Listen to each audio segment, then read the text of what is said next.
Oke, apa kabar teman-teman semua? Kembali lagi pada pelajaran Bahasa Indonesia hari ini. Saya berharap teman-teman semua dalam kondisi keadaan sehat ya teman-teman. Materi pada hari ini kita akan mempelajari mengenai apa? Ya, betul. Tujuan penulisan esai akademik. Oke, tidak perlu berlama-lama lagi, kita langsung saja. Seperti biasa, saya akan membacakan tujuan pembelajaran pada hari ini terlebih dahulu.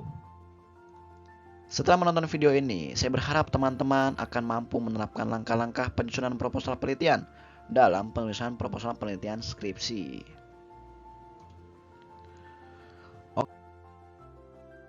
Oke, kita masuk ke tujuan penulisan esai akademik.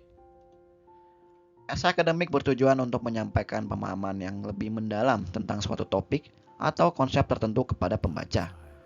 Penulis ini diharapkan untuk mengembangkan ide-ide mereka secara rinci, memberikan konteks yang relevan, dan menyajikan informasi yang memperkaya pengetahuan pembaca.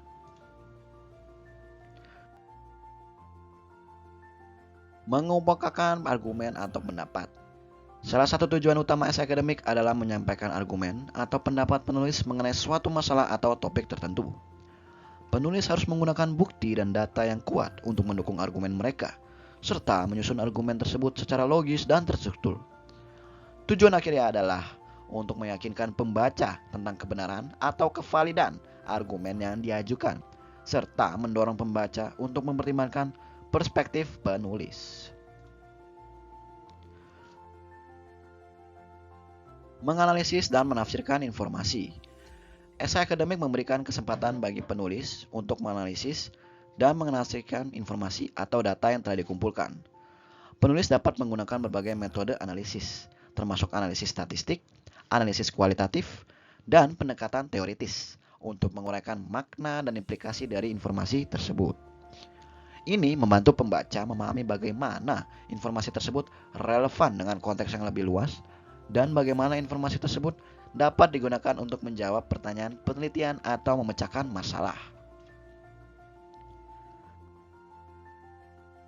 Menggali topik secara mendalam. Esai akademik memungkinkan penulis untuk menggali topik secara mendalam, baik dari segi teori, praktik, maupun konteks historisnya. Penulis dapat mengeksplorasi berbagai aspek dari topik yang dibahas, termasuk teori-teori yang mendasarinya, sejarah perkembangan topik tersebut, dan penerapannya dalam praktik. Ini memungkinkan penulis untuk memperluas pemahaman mereka sendiri tentang topik tersebut dan menyajikan perspektif yang lebih komprehensif kepada pembaca.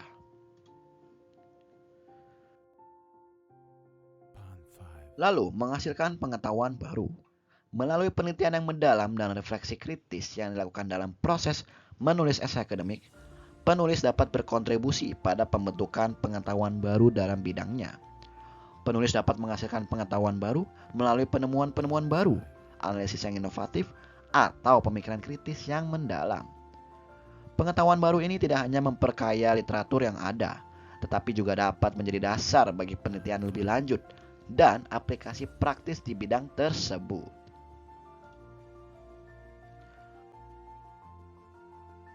Untuk kesimpulan pada hari ini, yaitu tujuan utama penulisan esai akademik adalah untuk menyampaikan pemahaman yang lebih dalam tentang suatu topik atau konsep, mengemukakan argumen atau pendapat dengan dukungan bukti yang kuat, menganalisis dan menafsirkan informasi secara mendalam, menggali topik dari berbagai sudut pandang, serta menghasilkan pengetahuan baru yang bermanfaat bagi bidang studi tersebut.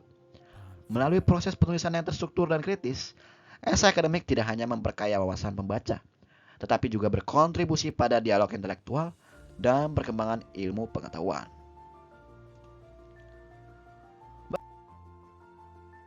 Baik, refleksi pada hari ini, karena kita sudah membahas mengenai tujuan penulisan esai akademik, sekarang teman-teman berikan pandangan kalian mengapa penulis esai akademik itu penting. Silahkan tulis di kolom komentar ya teman-teman. Cukup sampai ini saja untuk materi kita hari ini. Terima kasih, sampai berjumpa lagi.